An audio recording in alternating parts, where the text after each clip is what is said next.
listeners, and esteemed guests, how to make your speech memorable. Memorable means what? That the audience remembers your talk, right? How to make your speech memorable is to crash and burn in a spectacular fashion. Something that the audience will remember for a long, long time. When they see you on the street at the mall, 5 years from now, they'll say, "Oh, I remember that meeting you were in. Oh my gosh, I must have told 100 people about that." How to make your speech memorable. That's what we're going to be talking about here.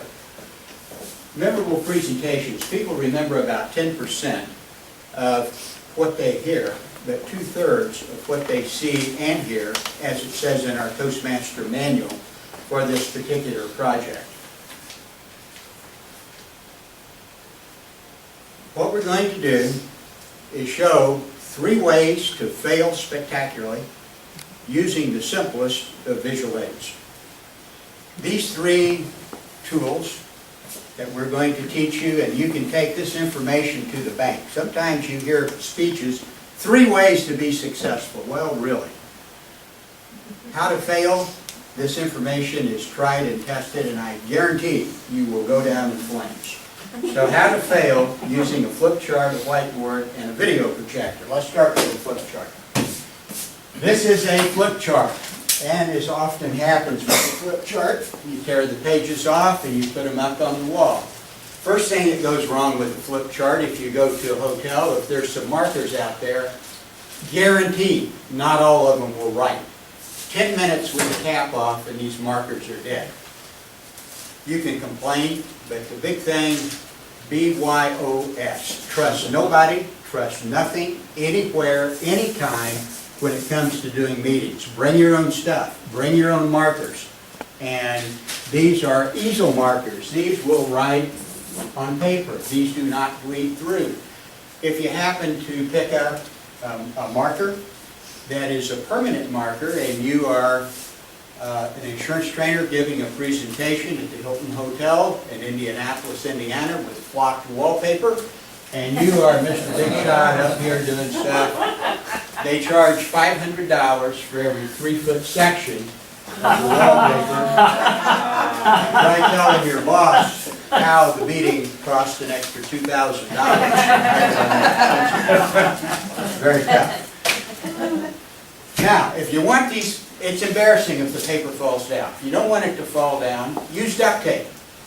Duct tape will hold everything up. Use duct tape. But with duct tape, when you go and you pull it off, if this was duct tape, it will take off the surface of the paint, it will take off the wallpaper, it will also take off the covering of the wallpaper. So try these things and you will be very successful in failing with the flip chart. Markers, tape, date entry. Now, how would you like to, I'll just illustrate it, stand here with my backside out writing. Now, some of our members, that would be okay, you know? But, you know, most of us, that's not so cool.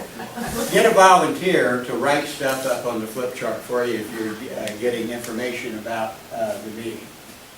That's a good place to put questions. That way it's up there in front of everybody. How to screw up a whiteboard. What can possibly go wrong with a whiteboard? Give me a break. Any kindergarten kids work with a whiteboard. Well, let me tell you how to go down in flames with a whiteboard. In a hurry, pick up a marker. The hotel puts markers out there.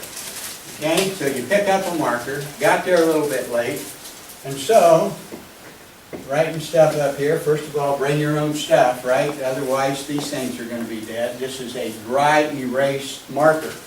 Here's where the audience goes, uh-oh, when you go to erase it and you just wrote all over a whiteboard with a Sharpie pen and it's not coming off. You're going to be buying somebody a new whiteboard. Now, should that ever happen and you pick up a Sharpie, it is possible to get a dry erase marker right over the top of it with a dry erase marker, and then if you bought with you a little can, a little spray can like this, believe it or not, this will take a permanent erase marker off of the whiteboard. and you save yourself a whole bunch of money. Video projector. This is the devil incarnate. And there's two of them up here. This is evil, waiting to happen.